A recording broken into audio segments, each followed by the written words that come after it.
हमारी जो है राशि, जिसको हम लोग बुर्ज बोलते हैं, राम जिक्र है समय दाखिल बुरुज आया, बहरहाल राशि उसका ग्रह जिसको सैयारा बोलते हैं हम लोग, वो कहेंगे, फिर कहेंगे तुम्हारा ये ग्रह जो है ऐसे है, फिर राहु है, केतु है, शनि का दोष है, प्रकोप है, ये सारी बातें कर करा करके भाई जब दोनों बच्चे एक ही वक्त पैदा हो रहे हैं तो एक ही राशि में आया ना, एक ही ग्रह के अंदर आया ना, वो एक ही जगह पर आया, एक ही टाइम के अंदर आ रहा है वो, तो फिर उसकी कुंडली अलग अलग कैसे हो सकती है भाई? और उसमें से फिर कैसे कोई एक बहुत अच्छा कामयाब बता रहे हो और दूसरे तुम कह रहे हो फकीर होगा? आप कह लीजिए कि जो खुद अपना ही अपोज और अपने ही अगेंस्ट अपना इश्तिहार करती है। मसलन आप देखेंगे रोड के किनारे बैठा हुआ बेचारा, फटे हाथ, लगता है 2 दिन से खाना नहीं खाया होगा, कपड़े भी उनके ऐसे ही है, चाहे जिस बिरादरी का हो, जिस जात का, उससे कोई मतलब नहीं है, लेकिन वो दूसरों को उसके पास मर्सिडीज वाला गाड़ी रोक करके जाता है, अपना हाथ दिखाता है, कहीं ना कहीं इससे अलग भी दिखेगा। अब तो वेस्टर्न कह लीजिए कि एस्ट्रोलॉजी आ चुकी है दुनिया में, अमेरिकन को लोग फोन करते हैं तो ये लोग जो है कहते हैं कि मैं पूरी सेलेस्टियल बॉडी को देखेंगे तो 360 डिग्री पे गोल है ये, उसको 12-12 पर बांट दो तो 12 महीने बन जाएंगे, और 360 को 12 से अगर आप डिवाइड करते हैं तो 30 बनता है, तो 30 दिन का महीना हो जाता है, फिर एक एक डिग्री के लिहाज से बताते जाएंगे। नाज़रीन इकराम, अस्सलाम वालेकुम। मैं आपका होस्ट, आपका दोस्त फजल रब, आप सब देख रहे हैं अजीज पॉडकास्ट। आप सबका फिर से मैं इस्तकबाल करता हूं अपने इस यूट्यूब चैनल में। आप जानते हैं कि हर हफ्ते हम नए मेहमान के साथ, नए गेस्ट के साथ नई टॉपिक पे गुफ्तगू करते हैं और आप तक उसको पहुंचाने की कोशिश करते हैं। इसी गुफ्तगू को जारी रखने के लिए इस हफ्ते हमने बहुत दूर से, बहुत कीमती, हम बोल सकते हैं बहुत बड़ी पर्सनालिटी को अपने स्टूडियो में दावत दी। बहुत माजत करने के बाद जो है जनाब हमारे स्टूडियो में आज मौजूद है और हम आपसे इनका 1-to-1 तारुफ करवाएंगे। उनसे पहले मैं बता दूं कि हमारे जो आज के मेहमान हैं, जो गेस्ट हैं, इनकी तारीफ की जो लिस्ट तो बहुत लंबी है। मैं मोटी मोटी बातें बता दूं कि इनका जो नाम है वो मुफ्ती तौकीर बदर अल कासमी अल हज़री, ठीक है, मुफ्ती साहब इसको बोल सकते हैं। अल कासमी का जो लकब है, आप जानते हैं कि दारुल देवबंद से जो सनद लिए होते हैं, फारिग होते हैं, उनको अल कासमी का लकब दिया जाता है। अल अजहरी जो है, ये मिस्र के जो अल अजहर जो यूनिवर्सिटी है, वहां से जिनको सनद मिली होती है, वहां से जो फारिग होते हैं उनको अल अजहरी। तो माशाल्लाह मुफ्ती साहब को अल कासमी अल हज़री का भी लकब मिला हुआ है और ये फॉर्मल लेक्चरार भी हैं अल महद इमारत शरिया पटना के। और करंट में हम बोल सकते हैं इनका जो करंट वर्क है, करंट प्रोफेशन है, वो मुफ्ती फतवा सेंटर सुपौल बुरौल में है। ठीक है, मुफ्ती साहब से हम डायरेक्ट जो है कलाम सलाम का इजहार करते हैं। अस्सलाम वालेकुम मुफ्ती साहब, खैरियत से हैं? माशाल्लाह मुफ्ती साहब, आप जो है, आपका सबसे पहले बहुत शुक्रिया। एंड हम जो हमारी टीम है वो हमेशा कोशिश करते हैं कि हमारे जो ऑडियंस देखने वाले जो व्यूअर्स हैं, उनको एक ऐसी पर्सनालिटी से तारुफ कराया जाए जिनको सुनने के बाद उनके लाइफ में, उनकी जिंदगी में कुछ बदलाव आए और सोसाइटी में हम कुछ चेंजेस ला पाए। इस कोशिश में हम लगे रहते हैं, हमारी टीम इस कोशिश में लगी रहती है। और हमारा जो यूट्यूब पॉडकास्ट है, इनका विजन भी यही है, सोसाइटी में एक चेंजेस लाना। एंड अगर हमारी बातों से, हमारी वीडियो से, अगर हमारे जो मेहमान हैं उनकी बातों से अगर एक लोग भी अगर राह रास्त पर आ जाता है या सही डायरेक्शन पे आ जाता है, तो हमारा तो समझिए कि हमारा चैनल, हमारा वीडियो कबूल हो गया। मुफ्ती साहब, पहले तो आप मुझे ये बताइए कि अभी फिलहाल आपकी क्या मशगूलियत है, क्या आप करंट में, क्या स्केड्यूल है दिन भर का, 24 घंटे का, क्या आप अभी किस चीज में मशगूल है ज्यादातर? जज़ाकल्लाह खैरा, शुक्रान जज़ीला। मैं भी आप लोगों को, आपकी टीम को मुबारकबाद देना चाहूँगा। एक बहुत ही अहम और कह लीजिए कि मुफीद सिलसिला शुरू किया है, ये इस वक्त की बहुत बड़ी ज़रूरत है, क्योंकि हम लोग तो मदरसे के लाइन में फ़लसफ़े में पढ़ेंगे, किसी भी खला को अगर आप देखते हैं कि खला है तो खला नहीं मला है, यानी कोई भी चीज़ खाली नहीं होती है। अगर हम यहाँ पे बैठे हुए हैं तो हम बैठे हुए, हम हट जाएंगे तो हवा आ जाएगी यहाँ पर। फिजिक्स में ही पढ़ते हैं हम लोग इस चीज़ को, तो ये दुनिया भी ऐसी ही है। अगर हम और आप पॉडकास्ट करके हो इस मीडिया या डिजिटल प्लेटफॉर्म पे आकर के अच्छी चीज़ों को अगर नहीं लाएंगे तो फिर नाच गाने और पता नहीं कितनी सारी चीज़ें होती है जो इंसान के वक्त को बर्बाद करने के लिए आज दुनिया में आई हुई है, वो सब आकर के यहाँ पे जगह कैप्चर कर देंगी। तो इस हवाले से अगर मैं मुबारकबाद देना चाहूँगा आपको, तो बिल्कुल आप इसके मुस्तहिक हैं। आपने एक अच्छा सिलसिला शुरू किया, शुक्रिया। उसके बाद फिर ये कि मैं क्या करता हूँ, तो आपने तो कह दिया है कि भाई फतवा सेंटर है इनका, और उससे पहले मैं लेक्चरार रहा है इमारत शरिया में। तो मुफ्ती जो होते हैं वो आमतौर पे, देखिए फतवा टर्म को भी लोगों ने काफ़ी बदनाम कर रखा है, तो मैं चाहता हूँ तो ये चीज़ यहाँ पे क्लियर हो जाए। फतवा कोई ऐसी चीज़ नहीं होती है कि इंसान किसी को इम्पोज करे, थोप दे, उसको करना पड़े। आमतौर लोग कहते हैं कि देखो भाई औरतों के पर्दे पे मुफ्तियों का फतवा आ गया, अच्छा। और जो है बच्चियां स्कूल नहीं जाएंगी, इसका फतवा आ गया, नौजुबिल्ला। नहीं, फतवा क्या होता है कि अगर किसी को जरूरत पड़ती है एज ए मुस्लिम और दिल में कहीं ना कहीं ये बात आती है कि भाई ये जो मैं कर रहा हूँ मेरा खुदा राजी है, क्या शरीयत इसको अलाउ करती है, एज ए मुस्लिम ये मुझे करना चाहिए कि नहीं करना चाहिए, डोंट्स और डूज जो होते हैं ना, उसके बीच में इंसान एक फंसा हुआ होता है। वो उस वक्त में वो अपने से बेहतर जिनको जानता है कि ये शरीयत के स्कॉलर हैं, इनको महारत है, जानकारी है, कुरान और हदीस इनका रोजाना मामला रहता है स्टडी का, ये बेहतर हमें गाइड कर सकते हैं। वहां पे जाते हैं, उनसे पूछते हैं, वो पूरी अपनी कैफियत और सिचुएशन रखते हैं, उनकी सिचुएशन और कंडीशन को देख करके अगर कोई मुफ्ती नहीं देखता तो फिर मुफ्ती नहीं है वो। एक मुफ्ती की जिम्मेदारी है कि सारी सिचुएशन कंडीशन को देखते हुए फिर बाज़ाब्ता उसको एक अपना ओपिनियन देता है कि जो कुछ मेरा अब तक का स्टडी रहा, मेरा अपना एनालिसिस रहा, उस एनालिसिस के मुताबिक ये रिजल्ट फाइंड आउट हो जाता है, आप ये कर लें, बेहतर होगा आपके लिए। बस यहीं तक का फतवा का काम। वो बेचारा आगे चल के माने न माने, किसी और मुफ्ती साहब के पास चले जाए, उस मुफ्ती साहब की तहकीक और इसकी कुछ कंडीशन बदल जाए, उसके लिहाज से वो कोई दूसरी बात उसको बता दे, उसको मान ले। वो यहाँ भी कोई कंट्राडिक्शन या कोई मसला नहीं होता है। तो यहाँ पे लोगों ने ये जो बना दिया ना कि फतवा आ गया, अभी करना पड़ेगा, नहीं करेगा तो कट्टरपंथी हो जाएगी, ये बिल्कुल पछड़े हुए हैं, पसमानदा है, स्टीरियोटाइप के लोग हैं, ऐसे हो जाएंगे वैसे हो जाएंगे, ये सब बदनामी वाली बातें होती है। ये जस्ट लाइक ऐसे जैसे कि आप बीमार पड़ते हैं तो किसी भी मेडिकल डिग्री होल्डर के पास जा करके आप अपनी बात बताते हैं और वो as a doctor, as a professional medical का वो आपको बता देता है कि भाई आप बेहतर होगा इसको दवा ले लें या बेहतर है कि सर्जरी करा लें। वो कह लीजिए मेडिकल की टर्म में अगर उसकी ओपिनियन है तो मेडिकल फतवा ही बेचारे का है वो, उसको कहाँ बदनाम करते हैं हमारा। लेकिन इसको कह लीजिए कि बस किसी किस बदनाम किया जाता है, तो वो नहीं होना चाहिए। हाँ मुफ्ती साहब, मेरा तो ये टॉपिक नहीं है, लेकिन चूंकि आपसे आज रूबरू हो गया है तो मैं चाह रहा हूँ कि मैं अपनी बातें आज रख लूँ इस पॉडकास्ट में जी। क्योंकि जनाब आप जान रहे हैं कि हमारा जो थंबनेल है आज हम बात करने वाले मुफ्ती साहब के साथ एस्ट्रोलॉजी वर्सेस आइडियोलॉजी। ठीक है, ये एक बहुत बड़ी टॉपिक है एंड इस पे बहस जो है शुरू होगी। लेकिन मुफ्ती साहब आज मेरे हाथ लगे हैं तो मैं एक अपनी बात पूछ लेता हूँ। दुनियादार जो लोग हैं आज के टाइम पे जिन्होंने दुनिया को कमा लिया है, वो आज मौलाना को, उलमा को गाली देते हैं एंड जो फतवा देने वाले हमारे मुफ्तियान इकराम होते हैं उनके बारे में गलत बोलते हैं ये लोग तो बस मदरसे का खाते हैं, ये वो। तो इसके बारे में थोड़ा सा आप जो है क्लियर कर दें, क्योंकि उनकी इस बोल पर जो है बहुत सारे लोग जो है बदगुमानी का शिकार हो जाते हैं। बहुत अच्छा जी। मैं समझता हूँ कि आपने जो कहा है कि बहुत से लोग ऐसा कहते हैं जी।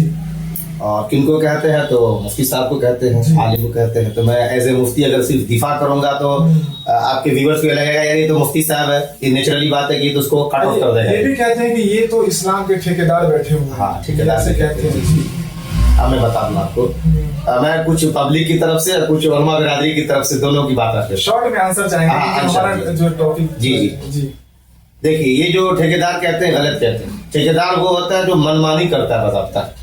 आज तक किसी मुफ्ती को यह अलाउ ही नहीं किया गया कि तुम शरीयत की आयत को जो मनमानी के साथ जैसे चाहो उसे पेश कर दो। उसके बजाबता एक प्रिसाइज्ड फिक्स्ड रूल है, उसूल है, उसकी रोशनी ही में उसको बताना होगा कि ये हलाल है या हराम है। इसलिए इसको ठेकेदारी से कोई मतलब ही नहीं। ठेकेदारी क्या? ठेकेदारी तो भाई हम नाला बनवा रहे हैं, हम इधर से इधर ले जाएंगे, इतनी सीमेंट की जगह पर इतने ही डालेंगे।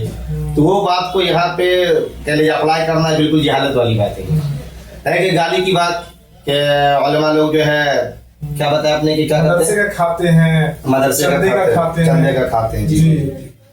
ये हकीकत है कि वो मदरसे ही में खाते हैं, मदरसे में चल ही आता है। तो यहाँ तक तो मैं नहीं कह सकता कि गलत करते हैं, वो सही कहते हैं वो। अब रहा ये कि गाली की बात आती तो गाली के पीछे जाके देखना पड़ेगा गाली देते क्यों है वो। अगर गाली देने की कोई अगर कह लीजिए कि लॉजिकली वे में जाके देखते हैं कि हाँ भाई सही बात है, तो फिर कोई भी कह देगा भाई तुमने काम ही ऐसा कैसे, तुम गाली सुनो। मैं सिर्फ ऐसा थोड़ी कर दूंगा जो पब्लिक जो है गाली क्यों देती उलमा को। मैं ये कहना चाहूंगा कि आप ऐसा काम क्यों करते जो कोई गाली आपको दे, ठीक है ना।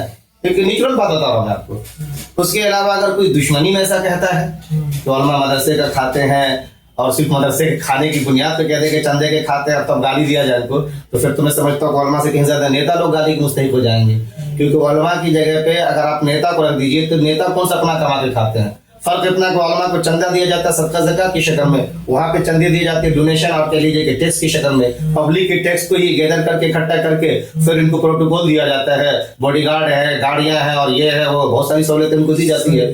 तो अब पब्लिक की कह लीजिए कि अगर बात करते हैं तो मैं तो कहूँगा कि पब्लिक को जाकर के फिर तो नेता लोग को कहें पहले कि तुम भी फ्री का खाते हो, तुम फ्री का जो है प्रोटोकॉल लेकर घूम रहे हो, तुमने आज तक कौन सा तीर मार दिया, कौन सा काम किया, लाल बत्ती पे तुम घूम रहे हो, अभी तुम्हारी बत्ती छीन जाए कुछ नहीं रह पाओगे ये। तो सिर्फ अगर खाने की बुनियाद पे कहते हैं तो फिर तो बात कहीं और चली जाएगी। बट अगर कहीं पे कुछ कमी है और उस कमी की बुनियाद पे कहते हैं तो मैं तो यही कहूँगा कि ठीक है, बहुत शुक्रिया, बहुत सारी बातें की वजाहत हो गई। मुफ्ती साहब ने सही कहा कि अगर आपने उलमा को और मौलवी को और मुफ्तियान इकराम को अगर आपने कटघरे में लिया है तो फिर नेताओं को भी लीजिए, क्योंकि वो भी अपना नहीं खाते। बहरहाल हमारा ये टॉपिक नहीं है। मुफ्ती साहब, आज दुनिया की लगभग आधी से ज्यादा आबादी एक कंफ्यूजन का शिकार हो पड़ी है, ठीक है, और उनकी वजह से वो न इधर के रह पाते न उधर के रह पाते, ठीक है। वो कभी सोचते हैं कि हम लॉजिक फॉलो करें, साइंस फॉलो करें, रिलीजन फॉलो करें, क्योंकि कभी उनको लगता है कि हम जो जिनको मुझे मनगढ़ंत बातें जो ट्रेडिशनल है, कल्चरल है, जिसको हम इंग्लिश में नॉर्मल एस्ट्रोलॉजी बोलते हैं, ठीक है। और ये बहुत बड़ा नंबर है, आधी से ज्यादा आबादी दुनिया की जो है, इवन हम यूएस की अगर हम बात करें, अमेरिका की, तो 26 से 29% वहां भी लोग ऐसे हैं जो एस्ट्रोलॉजी को मानते हैं, ठीक है।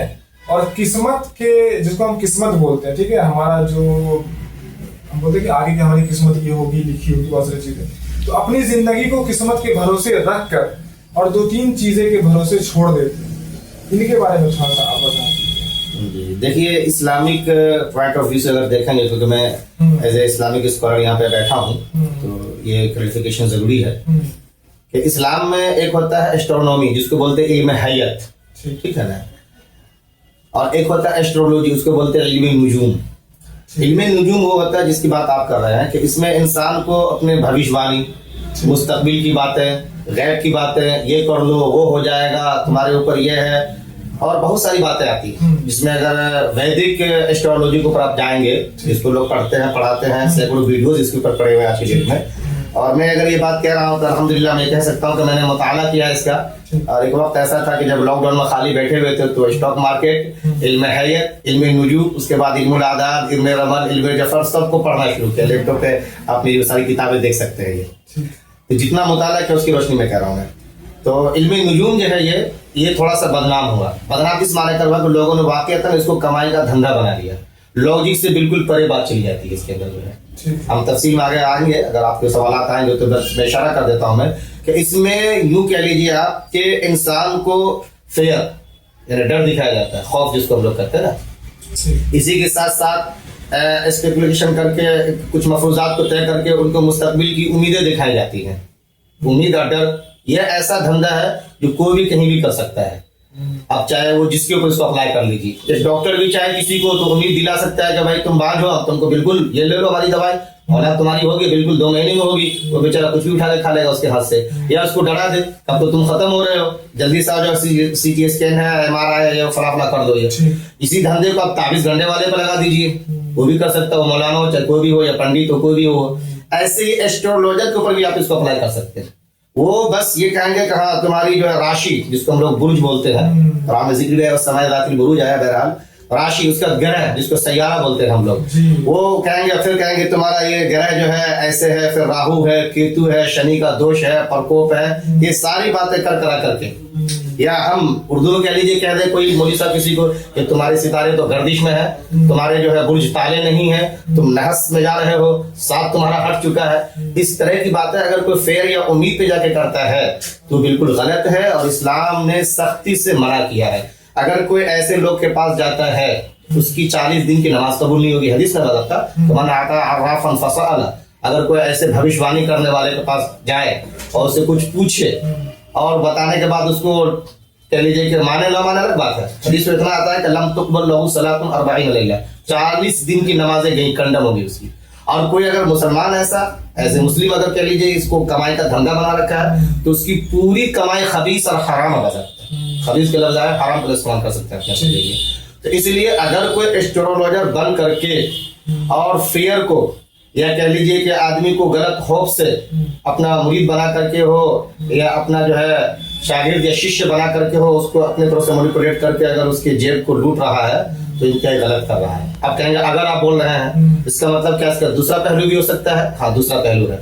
इसी एस्ट्रोलॉजी को तरक्की देने के बाद बाज़ाब्ता फिजिक्स के रूल से मैथमेटिक रूट से लोगों ने इल्मुल हैयत को निकाला और मुसलमान आज उसको सपोर्ट करते हैं, मदारिस से पढ़ाई जाती है।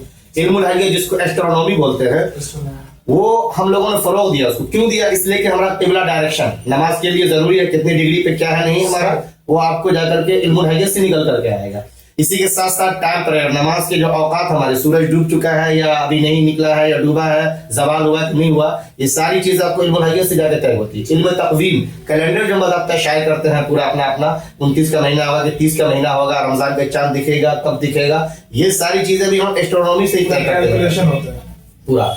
तो एस्ट्रोनॉमी में क्या होती है कि पूरी कैलकुलेशन होती है, एग्जैक्ट उसकी कितनी बड़ी साइज है वो पता लगाई जाती है, कहाँ पर उसका लोकेशन है वो पता लगा जाता है, उसकी चाल और रफ्तार कैसे चल रही है, और फिर मैथमेटिकली इक्वेशन के जरिए पता लगा जाता है कि इतने यानी कि 4 मिनट में अगर 1 दर्जा तय कर रहा है ये, तो इतने दर्जे पे जाने के बाद सूरज अगर डूब जाता है तो इतने घंटे तक मगरिब का वक्त रह सकता है हमारा जो है ये सारी चीजें प्रिसाइजली कह लीजिए डिफाइन करके सामने आती है, और ये रिपीटेबल होता है, ये टेस्टेबल होता है, ये इसको आप साइंस कह सकते हैं, ये बिल्कुल दुरुस्त है। लेकिन एस्ट्रोलॉजी जो होती है ना तो रिपीटेबल है और न कह लीजिए कि वो टेस्टेबल है। आप चुनाचे 2 आदमी की कुंडली, एक आदमी की कुंडली और 2 के पास लेके जाइए, दोनों अलग अलग बताएगा। यही नहीं बल्कि ट्वाइन बच्चे जो पैदा होते हैं, जो जुड़वा बच्चे जो होते हैं ट्विंस, इनके बारे में आप जो एक ही जगह पे एक ही वक्त में पैदा हो रहे हैं ना, और लेके चले जाइए आप 4 आदमी के पास जाइए, 4 आदमी अलग अलग तरीके से बताएंगे। भाई जब दोनों बच्चे एक ही वक्त में पैदा हो रहे हैं तो एक ही राशि में आया ना, एक ही ग्रह के अंदर आया ना, वो एक ही जगह पर आया, एक ही टाइम के अंदर आ रहा है वो, तो फिर उसकी कुंडली अलग अलग कैसे हो सकती है भाई? और उसमें से फिर कैसे कोई एक बहुत अच्छा कामयाब बता रहे हो और दूसरे तुम कह रहे हो फकीर होगा। और एग्जैक्ट ऐसा होता भी है, जुड़वे भाई के अंदर देख लीजिए, बहुत बड़ा कामयाब भी होता है, एक नाकाम भी होता है। जबकि ग्रह और दोष उस पर पड़ रहा है जो कामयाब है, तो वही इसमें पड़ रहा है जिसको कामयाब होना चाहिए ना, नाकाम कैसे हो जाते हैं? तो ये न तो टेस्टेबल भी नहीं है और न रिपीटेबल है ये, ठीक है ना, इसलिए ये दुरुस्त नहीं है।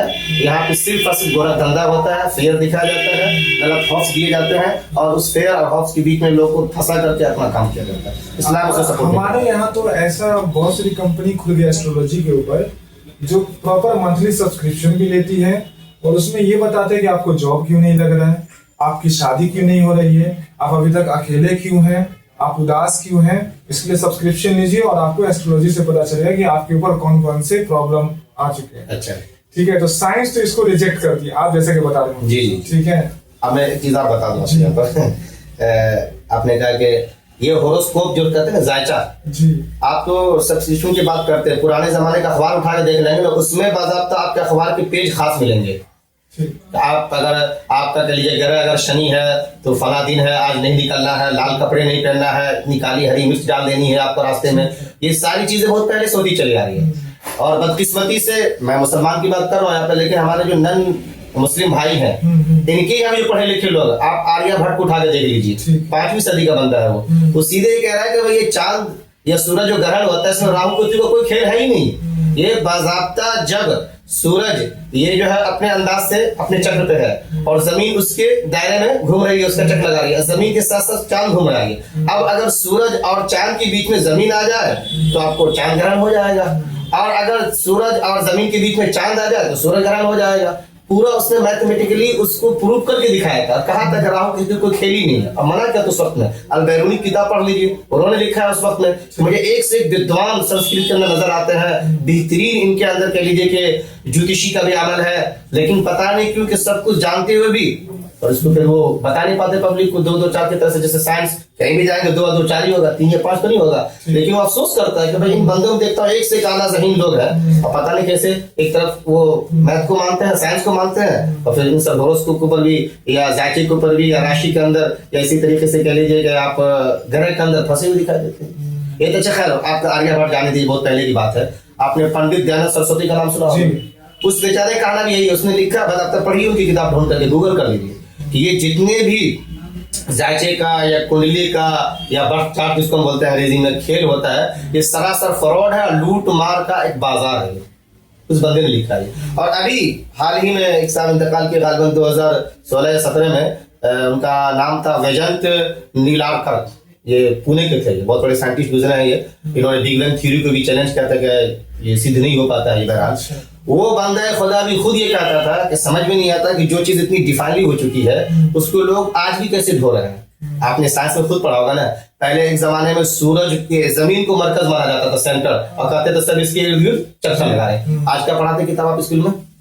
आप कहते हैं कि सेंटर सूरज है, जमीन चक्कर लगा रही है। पहले जमीन बताते थे चपटी है, अब जी गोल है। आप कहते हैं गोल है ये, अर्थ का जो आता है थ्योरी इसके ऊपर जो है ये। तो अब अंदाजा लगे कहाँ से कहाँ लोग बदलते चले जा रहे हैं। स्कूल के सिलेबस चेंज हो रहा है, बातें चेंज हो रही है, लेकिन बैठे उसी दौर को लेकर के। आज आप पढ़ाते हैं लॉन्गिट्यूड पढ़ाते हैं, लैटिट्यूड पढ़ाते हैं, इक्वेटर पढ़ाते हैं, ये सारी चीजें पढ़ाई जाती है। क्यों?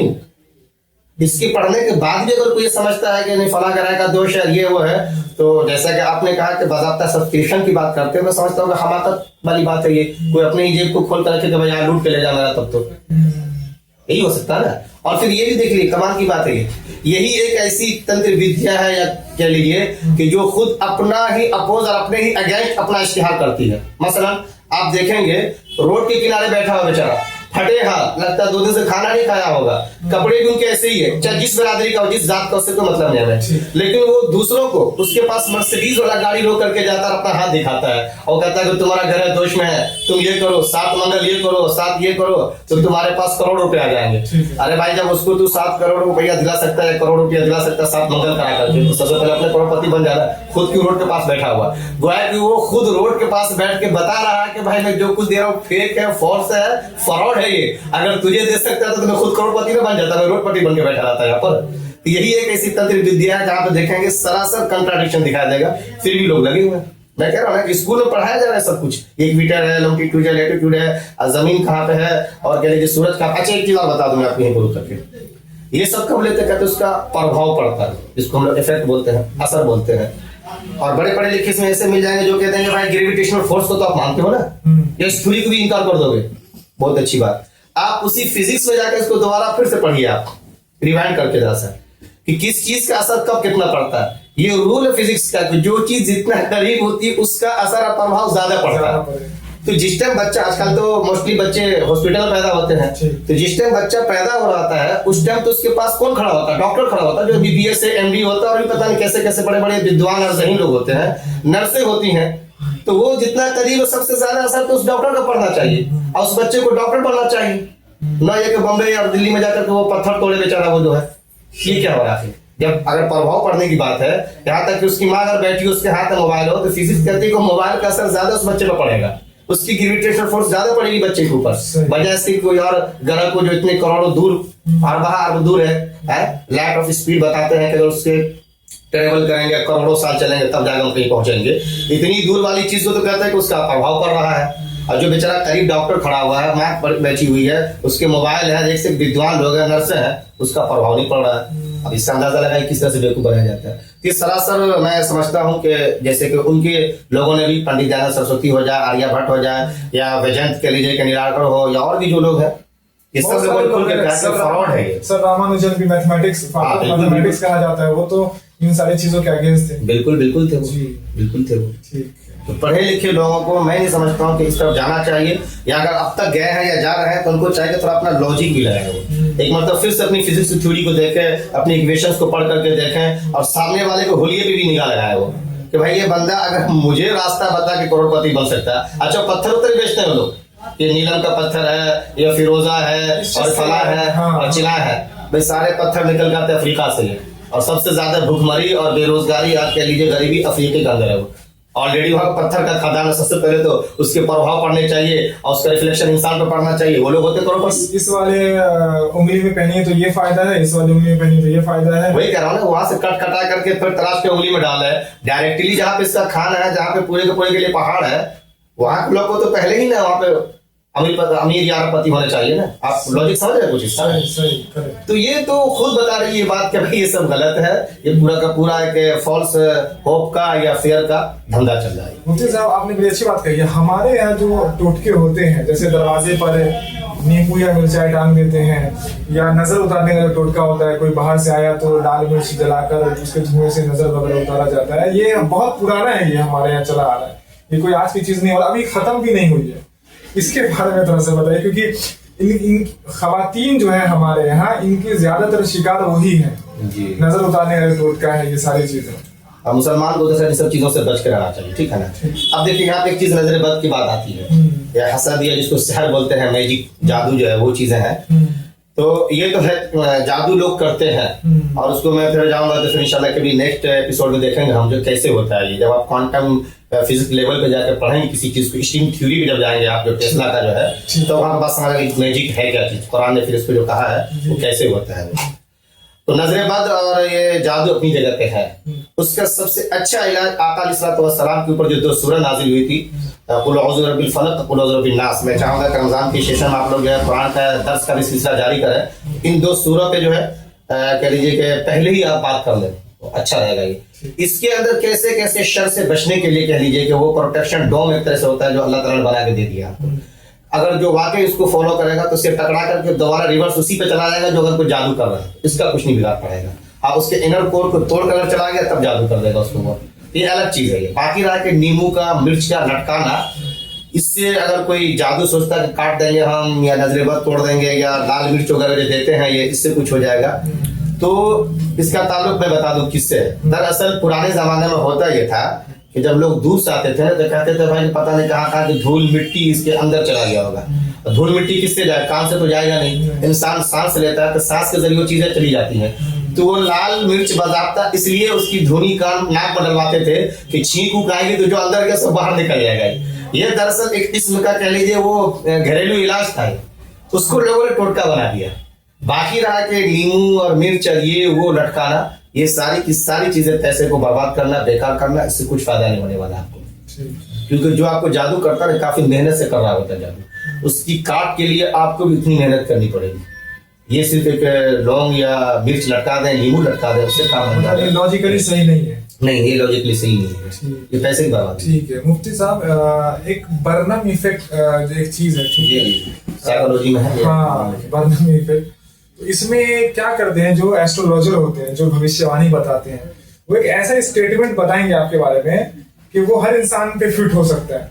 जैसे मिसाल के तौर पे हम ले लें कि वो कहेंगे कि आप अकेला फील करते हैं, ठीक है, घर में आपकी बात कोई नहीं सुनता है, आपको पैसे की प्रॉब्लम है, तो एक ऐसा जनरल स्टेटमेंट देते हैं जो सबके लिए फिट होता है। अब सुनने वाला जो आदमी होता है वो बोलता है ये तो मेरे बारे में जान रहा है। इसको बर्नम इफेक्ट हम नॉर्मली कह सकते हैं साइकोलॉजी के टर्म में। तो मतलब हम कह सकते हैं ये भी धंधा का तरीका है। बिल्कुल धंधा का तरीका है। इसको तो प्रूफ किया था, बर्नम इफेक्ट जो नाम पड़ा है इसका 1948 में बता तो तजर्बा किया गया था इसका। उसने 2 तरह से बच्चों को 2 हॉल में बिठा दिया और उनको बोला कि सबको हम जो है सवाल देंगे अलग अलग, ठीक है ना, और उस सवाल को तुम्हें जवाब लिखना है। ये बताया नहीं कि सवाल क्या देंगे तुमको, हम 2 हॉल में बिठा दिया, अलग अलग पर्चे सबको दे दिए गए और ऐसी बात ही कहेंगे जो आमतौर पर सब में पाया जाता है। मतलब मैं कह दूंगा आपको, आप है तो बहुत हैंडसम, लेकिन आपके काम बनते बनते रह जाते। कौन ऐसा आदमी नहीं जिसके काम पूरे बन जाते हो भाई, कुछ ना कुछ काम तो बनते बनते रह जाते ही हैं। इसलिए कि किसी को जमीन कहीं आसमान नहीं मिलता, सभी को सारा जहां नहीं मिलता।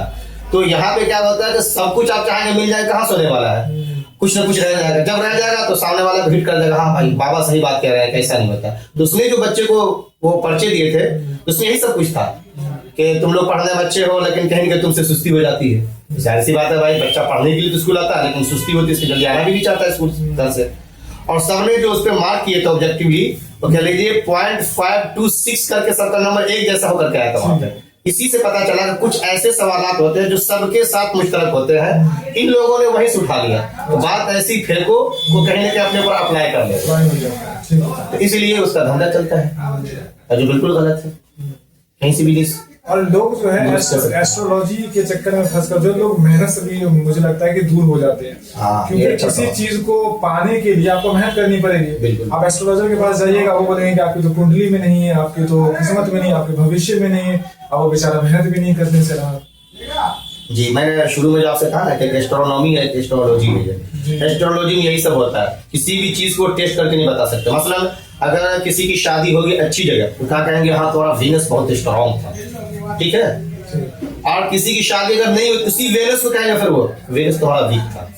अरे भाई किसी भी एक चीज, अगर मान लीजिए अगर कोई दवा आप मुझे देते हैं कि ये दवा बदन में गर्मी लाती है, तो हर एक ऊपर गर्मी लाएगी, मर्द खाए, औरत खाए, बड़ा खाए, छोटा खाए, कोई भी खाए उसको। ऐसा कैसे कोई खाए तो कह देगा हाँ भाई ये ठीक है, और कोई खाए तो बिल्कुल ठंड लगने लगे कह दे ये भी ठीक है, क्योंकि फिर ये फॉल्स है। तब तो यहाँ पे वही होता है, ये लोग बाज़ाब्ता ग्रह को दोष दे करके और उसके बाद सब कुछ फेंक देते हैं कि भाई तुम्हारा फ्यूचर ऐसा नहीं था, ऐसे था।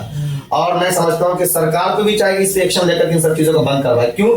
इसलिए कि अगर आप ऐसा नहीं करते तो बहुत से बच्चों की देखिए बलि चढ़ा दी जाती है।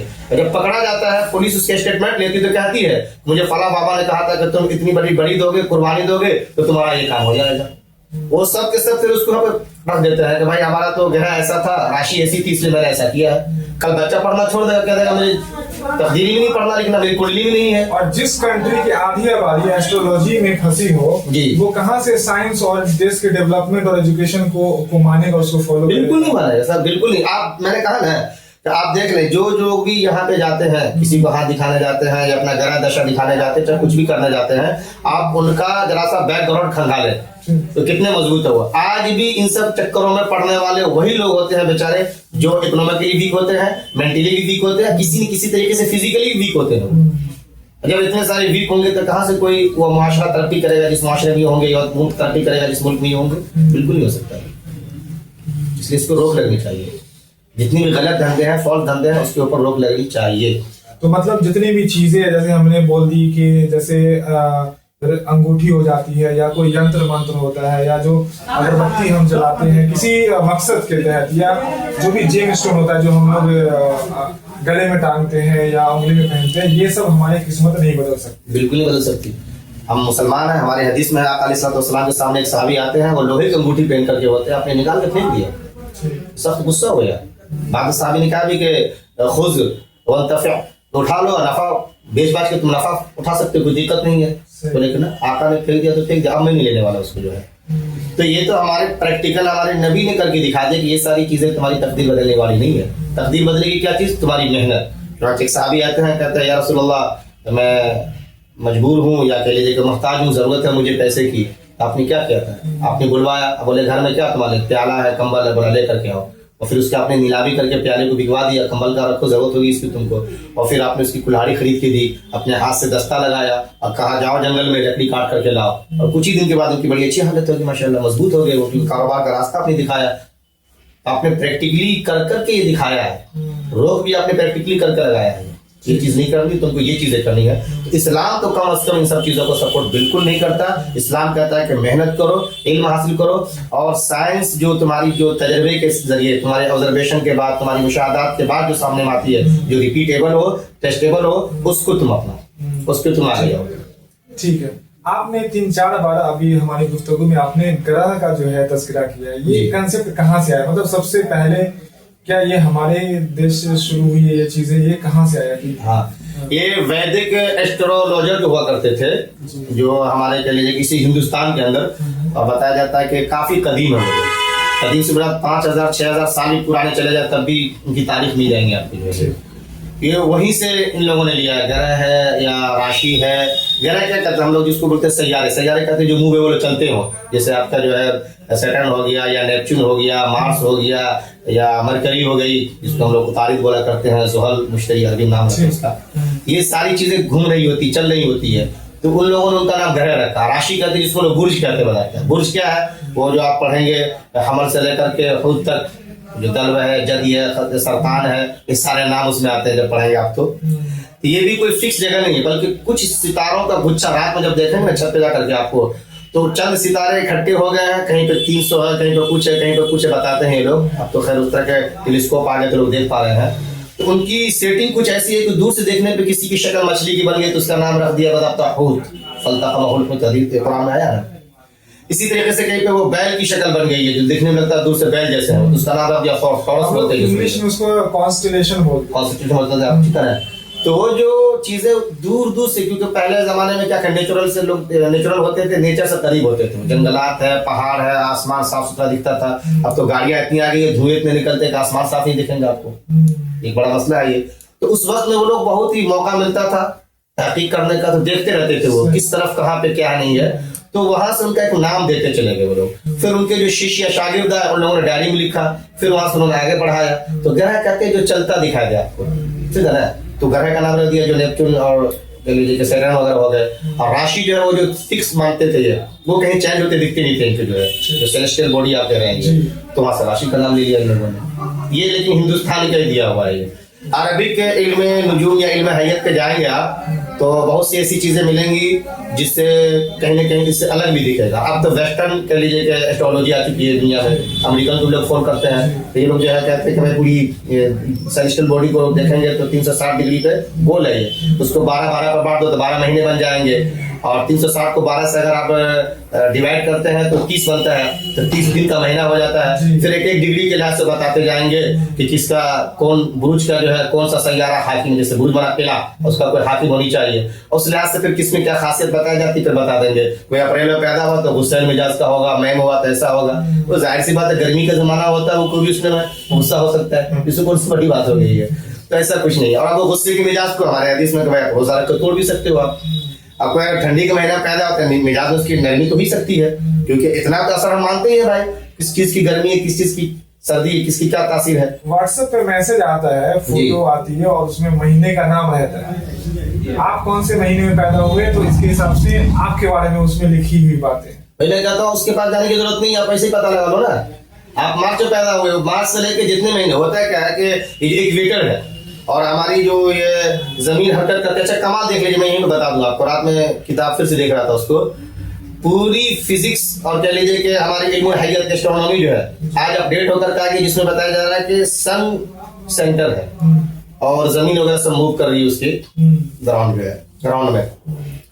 लेकिन अभी भी जो पढ़ाई जाती है वो इस तरीके से जैसे कि जमीन अपनी जगह पे फिक्स है और सूरज ही इनकी परिक्रमा कर रही हो, चाहे इनको जो है हरकत दी जाए। अभी भी इल्म नजूम किताब ऐसी बात आती है ये, और बहुत हद तक एस्ट्रोनॉमी किताब में भी चुनाच जो बताएंगे कि जमीन पे इक्वेटर है, उसके नीचे खत्ते जदी है, ऊपर में खत्ते सरतान है। 21 मार्च को बिल्कुल इक्वेटर पे जो सूरज आ जाता है और फिर वहां से वो जो है नॉर्थ की तरफ में जाना शुरू करता है और 21 जून तक जाएगा और इसका सर्दी बढ़ती जाएगी। ये एस्ट्रोनॉमी बिल्कुल ठीक है ये, क्योंकि इसको देखा गया है, लोगों ने टेस्ट करके देखा, बिल्कुल सही निकला।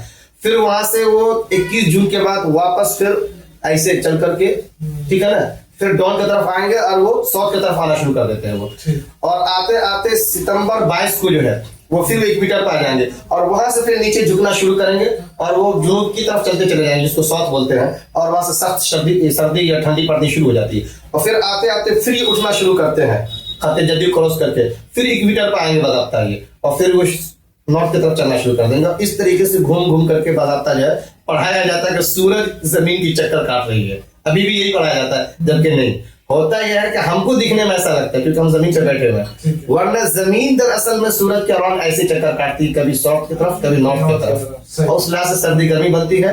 और रोजाना अपने महवर एक्सिस पे घूमती है, आर्यभट्ट उस जमाने में थ्योरी दे रहे थे, उसके लिहाज से दिन रात होता है। क्लियर है ये। तो आप अगर कोई पैदा होता है तो देख लेना, अगर मार्च के महीने में पैदा हुआ, जाहिर सी बात है कि खून की गर्मी जो रहेगी वो तो साथ देगी, तो गर्म मिजाज का हो जाएगा बेचारा। उसको जायसा बनाना, कुंडली बनाना और फिर उसमें जा करके देखना ये, और उसको फिर मान लेना, इससे इस्लाम ने बहरहाल बच कर रहने के लिए कहा कि फिर कहीं ना कहीं वो खुदा की जगह पे, खुदा जो असल में कह लीजिए प्राइमर कॉजर है, फर्स्ट कॉजर है, जो मुसब्बिबुल असबाब है, उसकी जगह इन सब चक्करों में पड़ना शुरू हो जाता है और यहीं से फिर शिर्क है और यहीं से गैर की बातें हैं, अकीदे का खराब होना, ये सब शुरू हो जाता है। इसलिए रोक लगाइए। अच्छा एक चीज मैं आज यहाँ पे करेक्ट कर दूं, कहीं ना कहीं मुझे लगता है कि एस्ट्रोलॉजी और एस्ट्रोनॉमी इन दोनों के बीच में अगर काम कर रहा है तो कोई मौसमियात वाले काम कर रहे हैं, जो बताते हैं कि भाई इतनी तेज तूफान उठा हुआ फला जगह पर बंगाल की खाड़ी से बिहार में 4 दिन के बाद बारिश हो सकती है, इतना सख्त तूफान उठ सकता है, ये बिजली का ठनका गिर सकता है। ये एस्ट्रोनॉमी वाले को और एस्ट्रोलॉजी वाले को इस पे ध्यान देना चाहिए, और कहीं ना कहीं एस्ट्रोलॉजी जो है इसमें आकर काम करना शुरू करे तो बेहतर होगा। क्यों? इसलिए कि वो बेचारा 100% का दावा नहीं करता कि बारिश होगी होगी, तूफान आएगा, प्रेडिक्ट कर, संभावना, प्रिडिक्ट, एक्सेक्ट, आपने सही कहा। एस्ट्रोलॉजी वाला भी यही करे ना। और उसकी मिसाल बड़ी अच्छी, मान लीजिए अगर आप स्कूल जा रहे हैं और आज के पीरियड में कौन कौन सी किताब पढ़ाई जानी है, वो आपने नहीं देखा, बैग उठा ऐसे चल दिया, वहां गए तो पता चला कि आज तो मैथ का क्लास होना था, मैं मैथ लेके नहीं आया, तो गड़बड़ हो जाएगा। सुबह ही अगर आप बैठ करके देख लें आज का क्या पीरियड है हमारा, अच्छा आज मैथ होना है, तो बैग में आप मैथ लेकर के तब जाए आप। एस्ट्रोलॉजी वाले अगर ये काम करते तो ठीक है कि भाई तुम मार्च के महीने में पैदा हुए हो, तुम्हारे दिमाग में गर्मी हो सकती है, इसलिए जरा सा गुस्से पर कंट्रोल करना सीखो, संभावना है, प्रिडिक्ट कर दे वो खामखा बाता बाती में तुम जो है कहीं मारपीट कर लो, नुकसान हो, FIR हो तुम्हारे, और कह लीजिए कैरियर खराब हो, लाइफ खराब हो, इतना काम कर ले तो बड़ी अच्छी बात है ये। लेकिन ये काम न करके वो सीधे भविष्य बेचना, बनाना, बिगाड़ना शुरू कर देते हैं। ये गलत है और इसी के नतीजे में जाकर के फिर लोग जो मुजरिम भी बन जाते हैं, कत्ल तक कर डालते हैं। ये नहीं होना चाहिए। ठीक है। और थोड़ा सा किस्मत के बारे में बता दीजिए। बहुत सारे हमारे ऐसे साथी तकदीर और किस्मत बहुत अच्छा। जी, वो बड़ा कंफ्यूज रहते हैं इस मामले में कि अगर हमारे किस्मत में है तो हमें तो मिल जाएगा, हम मेहनत क्यों करें, या हम अपनी मेहनत से अपनी किस्मत को बदल सकते हैं। तो ये कौन सी किस्मत है जो हमारी मेहनत से बदली जा सकती है, और ये कौन सी किस्मत है जो हमारी मेहनत से भी नहीं बदली जाएगी? बहुत अच्छा। सबसे पहले तो मैं ये क्लियर कर दूं, तकदीर के बारे में, किस्मत के बारे में बहुत सी जगहों पे बात करने से रोक दिया जाता है। इस वजह से भी लोग कंफ्यूज होते हैं कि बात क्यों नहीं कर सकते हम। और फिर ये कि जिस तरह से इस पे बात होनी चाहिए, जैसे कि उलमा लोग मिंबर से बयान करते हैं, और उसके लिए जितना मुताला या स्टडी होना चाहिए वो नहीं हो पाता। और आज के वक्त में अगर बात करना है तो मैं समझता हूँ कि आपको मैथ का, साइंस का, जिसमें खासतौर से बायोलॉजी हो, केमिस्ट्री हो, और इससे कहीं ज़्यादा आपको फिजिक्स, ये सारी चीज़ें आपके इल्म में, नॉलेज में होनी चाहिए। फिर इंग्लिश ज़बान भी हो तो बहुत अच्छे अंदाज से समझा सकते हैं उसको, और नहीं तो फिर दिक्कत हो जाती है। बाकी इल्मुल कलाम के अंदर भी इन सब चीज़ों को बड़े अच्छा अंदाज समझा गया है। तो कन्फ्यूजन जो होती है इस वजह से होती है। मैं वाज़ेह कर देता हूँ, तकदीर के बारे में हर ज़माने के अंदर जो लोगों ने तहकीक की, अहादीस को सामने में रखा, पुरानी आयात को सामने में रखा, फिर अल्लाह तबारक व तआला किन किन चीज़ों पर पकड़ करेंगे, किन किन चीज़ों पर पकड़ नहीं करेंगे, उसको लेकर के डिफाइन किया और बताया कि भाई इसकी ये हकीकत है। वो क्या है? इस्लामिक थियोलॉजी में जाएंगे आप, इस्लामी अकीदे के अंदर, तो तकदीर की 2 किस्में बताई जाती है। सुन लीजिए अच्छी तरीके से, दीवार से मैं भी कहना चाहूँगा आपके। एक है तकदीर मुबरम, यानी फिक्स्ड डेस्टिनी, अल्लाह ताला के हाथ में बिल्कुल फिक्स हो चुका है। एक होता है तकदीर मुअल्लक, वो अनफिक्स्ड डेस्टिनी होती है। तकदीर मुबरम क्या होता है? फिक्स्ड जो है बिल्कुल एक्चुअल, वो होता है आपका पैदा होना, इस माँ बाप से जन्म लेंगे, ये कभी नहीं बदलता। और इस पर कोई गिरफ्त भी नहीं, इस्लाम में कोई पकड़ भी नहीं कि तुम फला का काय पैदा ले लीजिए, क्योंकि वो पैदा वो कर रहा है, फिक्स उन्होंने कर रखा, अपने हाथ में ले रखा, बात खत्म। इसी तरीके से हम लड़का होंगे कि लड़की होंगी, ये भी फिक्स्ड होता है, इस पर भी कभी कोई पकड़ नहीं है इस्लाम में, भाई तुम लड़का क्यों बन गए, लड़की क्यों बन गए। इसी तरीके से कलर पे भी कोई पकड़ नहीं होती है, कोहरा कैसे बन गए, काला कैसे बन गए, बनाने वाली जात उनकी है, ये फिक्स्ड है। तो ये वो चीजें हैं जो बाज़ाब्ता फिक्स्ड होती हैं। ये है तकदीर मुबरम, फिक्स्ड डेस्टिनी। दूसरी होती है तकदीर मुअल्लक, अनफिक्स्ड।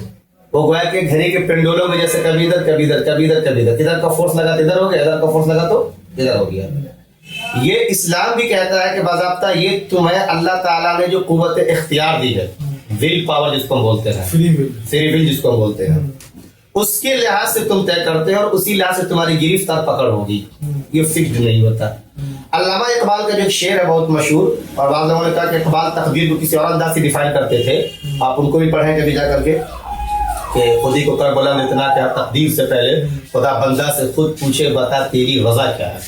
जब मौलाना रूम मसनवी को मिलाकर पढ़ेंगे कि अल्लाह ताला का तो बंदा बन जा, जो हदीस में है कि जब बंदा मेरे करीब आता है तो एक बिकता आता है, मैं एक हाथ बढ़ के जाता हूँ, फिर एक मैं उसकी आंख बन जाता हूँ जिससे देखता है, मैं उसके कान बन जाता हूँ जिससे सुनता है। ये वो दरअसल उस हदीस को आपको समझा रहे होते हैं। उनका कहना यह है, और जो मैंने तकदीर मुबरम और मुअल्लक की जो किस्में की है उसका क्या मतलब वो समझ लीजिए। एक है बाज़ाब्ता बाउंड्री का तय हो जाना। आपने क्रिकेट के मैदान में देखा होगा, हम लोग तो क्रिकेट अब देख नहीं पाते हैं, न कभी देखने का रहा, बचपन में जो खेला आपने देखा होगा, उसके अंदर ही में सारे ग्राउंड में वो होते हैं, क्या कहते हैं उसको, प्लेयर्स, फील्डर हो या बैट्समैन हो जो भी है।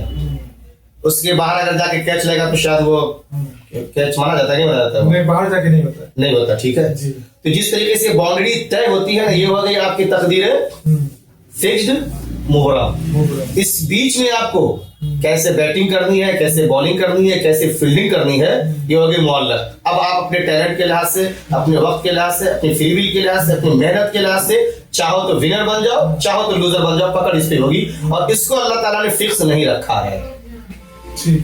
इससे आप समझ सकते हो आपका जो कहना था कि मैं चाहूं तो अपनी तकदीर बना सकता हूं, तो तकदीर जरा किस माने में है, अनफिक्स्ड के माने में है कि मैं चाहूं तो सो करके अपनी लाइफ बर्बाद कर लूं, या चाहूं तो फिर मेहनत करके माजी बन जाऊं और पहाड़ तोड़ दूं, तारीख में अपने आप को अमर कर दूं। ये हो गया अनफिक्स्ड वाला, जो कहते हैं मैं बदल सकता हूं। और जहां पे बात आती है कि बेटा ये तुम्हारी तकदीर का लिखा था, तुम कर क्या सकते थे, वो होती है बाज़ाब्ता फिक्स्ड वाला, कि भाई तुम तो अगर मान लो काले बन करके दुनिया में आए और काले की वजह से अगर कोई रिश्ता आपका रिजेक्ट कर देता है तो आप कह देता है कि भाई ये तो तकदीर की बात है, क्योंकि तुम तो अपने हाथ से बदल नहीं सकते थे इसको।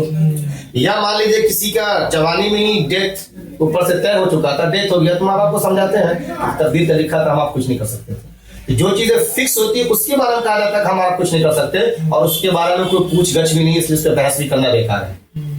आपसे पूछ गछ आपके अमल के बारे में, फ्री विल के बारे में, उस बाउंड्री के अंदर दिए गए मैदान के बारे में है जहां पे आपको पूरा राइट दिया गया, तुम ये भी कर सकते हो, तुम ये भी कर सकते हो।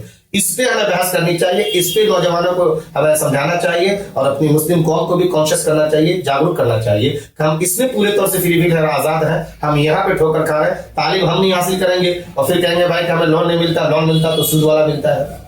इसी तरीके से हम अपने बच्चियों को कह लीजिए कि सही तरीके से तालीम नहीं देंगे, हुनर दे देंगे और फिर कह देंगे भाई हमारी बच्ची बेवा हो गई तो भीख मांगने के लिए आ गई। इसी तरीके से हम अपने बच्चों को या कह लीजिए कि टैलेंटेड नहीं देंगे, स्किल नहीं देंगे, सलाहियत नहीं बनाएंगे, उसकी मैट्रिक पढ़ा कर छोड़ दिया, कह देंगे सऊदीया भेज रहे हैं, अब बाद में कहेंगे भाई टीचर नहीं बन रहे, भाई टीचर के लिए तो उसको पीएचडी करवाओ, एमए कराना उसको। आप अपने बच्चे को फिजिकली अच्छी ट्रेनिंग नहीं देंगे और कहेंगे पुलिस में फौज में भर्ती नहीं होती हमारी, भाई हमारी तकदीर ऐसी है। सब कह लीजिए कि ये कह लीजिए ब्लेम गेम होता है, ये कहीं से डिस्टिनी का या किसी तकदीर का मसला यहाँ पर नहीं होता है, ये हमारी अपनी बदमाशी होती है, हमारी पावर का गलत यूज होता है यहाँ पर, ये नहीं होना चाहिए। इसी तरह ज़कात का मसला भी रमजान आ रहा है अभी, हर साल करोड़ा करोड़ अरबा अरब ज़कात निकलते हैं, आप कौम की भुखमरी और बेरोजगारी फकीरी खत्म नहीं हो रही। उसकी वजह क्या है? वो कह देगा मैं तकदीर मेरी मैं भिखारी ना हूं, देने वाला भी कह देगा भाई मेरा मुकद्दर अल्लाह ने माल दिया मैंने दे दिया। दोनों गलत तरह है। आपकी जिम्मेदारी है कि आप सही तरीके से पहले एक लिस्ट आउट करें कौन कौन हमारे पे जरूरतमंद है और मैं कितना दे रहा हूँ। एक अपना बैतुल माल कमेटी बनाए, वहां पे पैसे इकट्ठे करके आप इस लिहाज से उसको दें कि कल के डेट पर पाँव पे खड़ा हो जाए, 2-4 साल का मेहनत इतना करे कि वो ज़कात देने वाला बन जाए। कहाँ ऐसी लिस्ट तैयार करते? किसी भी अरबपति कोई मतलब नहीं, बस उठाया और दे दिया जैसे भीख फेंक रहे हैं हम। जबकि कुरान में लिज़्ज़काति फ़ाइलुन कहा गया, ज़कात देने वाले की तारीफ की गई है। याद रखिए नमाज आप पे फर्ज है, आप नमाज पढ़ने मस्जिद जाते हैं, मस्जिद कभी चल के आपके पास नहीं आती है, लेकिन ज़कात के मामले में क्या भिखारी हमारे पास आएगा। अब तो भिखारी बेवा यतीम गरीब जाते नहीं, मदरसे वाले पहुंच जाते हैं, मदरसे है नहीं है फॉल्स है क्या नहीं है खुदा जाने वो, और हम लोग सब उठा देते हैं। जबकि हम ज़कात निकालते, जैसे नमाज पढ़ना हमारी जिम्मेदारी है, अदा करना हमारी जिम्मेदारी, मस्जिद जाते हैं, वजू करते हैं, चलते हैं, वैसे ही ज़कात देना भी हमारी जिम्मेदारी। हम देखें अपने माशरे में लोगों तक सही कौन है, वहां जाएं और उनकी पूरी डिग्निटी का वकार का ख्याल रखते हैं, उनकी जेब में दें और इतना दें कि बाज़ाब्ता सिर्फ काम अभी ना बन जाए रमजान की सेवाएं आ जाए, कपड़े आ जाए, बल्कि उसके पास जो टैलेंट है, दर्जी अगर कहीं मैं तो मशीन देता हूँ, ऑटो चला सकते हैं तो आप ऑटो दीजिए उसको।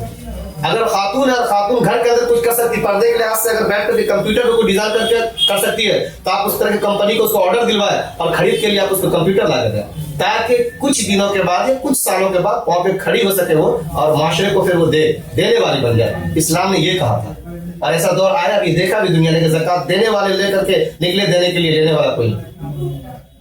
तो बहुत सी जगह पर तकदीर को गलत अंदाज से इंटरप्रेट करके कह लीजिए कि हमारे कम इल्म लोग हो, का उलमा हो या स्कॉलर हो, मजाक बना कर दिया इसका। ये नहीं होना चाहिए। नहीं, आज तकदीर को लेकर जो आपने जो खुलासा कर दिया है, मुझे लगता है कि आप किसी भी व्यूअर्स को जो इस पे कंफ्यूजन नहीं होगी इंशाल्लाह। हम डेवलपमेंट को लेकर अमेरिका को फॉलो करते हैं, चाइना को फॉलो करते हैं, जापान को फॉलो करते हैं, क्योंकि वहाँ एजुकेशन ज्यादा है, साइंस ज्यादा है, एस्ट्रोनॉमी ज्यादा है।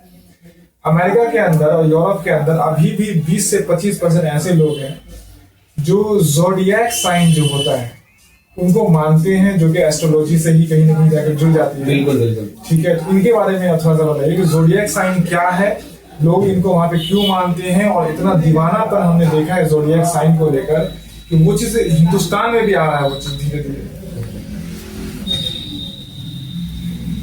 एक शेर है जिसमें कहा गया है कि चमकता जो नजर आता है सब सोना नहीं होता। अमेरिका को, यूरोप को हम लोग ये समझते हैं कि वो तरक्की के बहुत बड़ी शिखर पे, टॉप पे पहुंचे हुए हैं और वो अकल की वजह से पहुंचे हैं। जब अक्ल वाले हैं तो ये बेअकली का काम कैसे कर रहे हैं। तो जो चमकता है सब सोना नहीं होता, हर चमक के पीछे कुछ ना कुछ अंधेरा भी होता है। चराग तले अंधेरा तो हम लोग मसल सुने ही होंगे, मशहूर है ये। तो वहाँ पे भी ऐसे ही है, बहुत कुछ कह लीजिए वहाँ पे भी अभी इस्लाह की जरूरत है, इनकलाब लाने की जरूरत है, उनको एजुकेट करने की जरूरत है। हर मुआशरे में कुछ लोग अक्लमंद होते हैं, आगे निकल जाते हैं, जिन बेचारों के पास नहीं है कुछ तो पीछे रह जाते हैं, फिर इन्हीं सब चीज़ों को फॉलो करते हैं। आपने बिल्कुल सही कहा, बल्कि मैं तो कहूँगा कि अगर सही से सर्वे किया जाए तो हो सकता है कि आंकड़ा कुछ आगे चला जाएगा। ज़ोडिएक साइंस को वही लोग ज्यादा प्रमोट कर रहे हैं, बल्कि अब तो उनके ऐप आते हैं, साइट आती है, उसके ऊपर प्रमोट करते हैं वो लोग। होरोस्कोप को बाकायदा वो लोग फॉलो करते रहते हैं। ये इंतहाई बदकिस्मती की बात है, समझ गए ना। ये चमकते हुई बात, सोने वाली बात है, बाकी कुछ नहीं है। बिल्कुल इसमें कोई दो राय नहीं है कि उनसे गलतियां हो रही है, बेवकूफ़ी कर रहे हैं।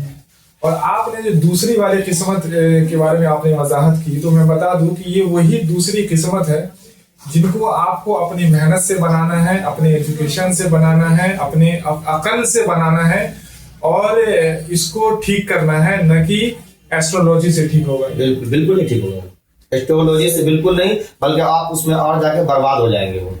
हाँ, एस्ट्रोलॉजी देखिए, एस्ट्रोनॉमी ये अकल का हिस्सा, साइंस का हिस्सा, ये बताएगी कि देखो तुमको अगर चांद पे आना है तो रॉकेट ऐसे बनाओ और आ जाओ मेरे पास।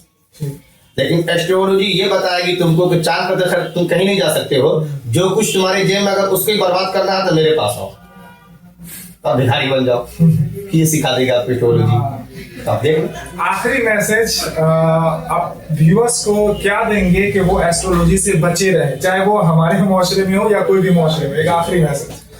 आखिरी मैसेज के तौर पे मैं यही देना चाहूंगा कि आप सभी को अल्लाह ताला ने, या आप जिस धर्म को भी फॉलो करते हैं ऊपर वाले पे, तो उनको सामने में रख करके कभी कभी तन्हाई में ये सोचिए कि उन्होंने मुझे बनाया क्या है। आप इंसान बन करके दुनिया में आए हैं, न कि इंसान से हट के कुछ और। जब इंसान बन करके दुनिया में आए तो आप अपने जैसे उन इंसानों को देखें जिन्होंने आज दुनिया को सहूलत की सारी चीजें तरक्की करके, अपने अक्ल को लगा के, एफर्ट को लगा करके, पढ़ करके, एजुकेट होकर के दिया, जिसकी बुनियाद पे आज तारीख में वो अमर हो गए। लोग उनका नाम लेते हैं और बाज़ाब्ता बहुत सी जगह पर तो उनकी मूर्ति बना के लोग उनको पूछते हैं। आया आप भी उन जैसा बनना चाहते हैं, या फिर आप उन जानवरों के जैसा बनना चाहेंगे जिन जानवरों को जिधर चाहिए लगाम डाल करके खींच लिया जाए तो रुक गए, छोड़ दिया जाए तो दौड़ पड़े? अगर आप ये चाहते हैं कि भाई कोई आए मुझ पर हुकूमत करे, मुझे कुछ नहीं बनना है, चाहे जो हो जाए, तो आपकी तन्हाई में ये सोचने का जरिया है। अच्छी तरीके से आप सोचे जाकर के मैं किस तरफ जा रहा हूँ। मुझे उम्मीद है कि आज के पॉडकास्ट पे आप लोग समझ गए होंगे। मैंने ट्वाइन की मिसाल दी थी कि दो बच्चे एक ही साथ जन्म लेते हैं, उनमें से एक मेहनत करके आगे चला जाता है, पीछे रह जाता है, जबकि राशि या ग्रह का दोष होता तो दोनों पे होता, या तरक्की करता दोनों करता। अलग अलग कैसे हो जाते हैं ये? फिर ये जो बड़े बड़े हादसा होते हैं, जैसे कि वर्ल्ड ट्रेड सेंटर पर जो हमला हुआ था, हजारों लोग मर गए, पुलें टूटती है और हजारों लोग जाकर मर जाते हैं। वो तो अलग अलग ग्रह अलग अलग दशा में पैदा हुए होंगे बेचारे, वो फिर 21-700 कैसे मर जाते हैं? हालांकि जिनकी दशाएं अच्छी थी वो बच जाते हैं, जिनको मरना था मर जाते हैं, लेकिन सब एक साथ मरते हैं। इससे पता चलता है कि ये बचना, तरक्की करना, चले जाना, ये सारी चीजें ऊपर वाले ने तय कर रखी हैं। उसके बीच में जो कुछ है हम मेहनत करके आगे जा सकते हैं। वो मेहनत करें, अक्ल का सही यूज करें, अपने वक्त का सही यूज करें। आज के वक्त में आपके पास मोबाइल है, नेट का डेटा का, इनका यूज करें और आप भी अपने वक्त के स्वामी विवेकानंद हो सके वो बने, APJ अब्दुल कलाम बने और अपना नाम इतिहास में रच दें। वरना फिर आप ऐसे रह जाएंगे कीड़े मकोड़ों की तरह से, कोई भी आगे कुचल के चला जाएगा, कोई आपका नाम लेने वाला भी नहीं होगा। शुक्रिया। नाज़रीन इकराम, मुफ्ती साहब ने जो है बहुत सारी बातों का आज खुलासा किया हमारे इस गुफ्तगू में, इस पॉडकास्ट में। एंड मुझे लगता है कि जितनी भी कंफ्यूजन रही होंगी आपके ज़हनो दिमाग में, हमारे दिमाग में भी जो भी रही होंगी एस्ट्रोलॉजी को लेकर, या जो भविष्यवाणी थी उनको लेकर, मुफ्ती साहब ने सारी चीज़ों को 2 और 2 4 की तरह बराबर कर दिया है। आखिर में आपसे इजाज़त चाहेंगे, लेकिन उनसे पहले बता दें कि हमारी दुनिया में जितनी भी बड़ी पर्सनालिटी गुजरे हैं, मैं किसी और का नाम नहीं लूंगा, जैसे मुफ्ती साहब ने कहा कि आर्यभट्ट जी थे, सर रामानुजन जी थे, स्वामी विवेकानंद जी थे। ये लोग एस्ट्रोलॉजी को नहीं मानते थे, बल्कि इन्होंने अपनी मेहनत से, अपनी काबिलियत से, अपनी अकल से दुनिया को जीता और एक नाम कमाया। और एक चीज को और याद रखिए नाज़रीन इकराम, कि कोई भी चीज गलत या सही वो आप इस चीज से डिसाइड नहीं करेंगे कि वो कितने लोग कर रहे हैं। अगर पूरी दुनिया के लोग अगर शराब पीना, अल्कोहल कंज्यूम करना स्टार्ट कर दें, तो शराब पीना कभी भी सही नहीं हो सकता है। जो गलत है गलत है।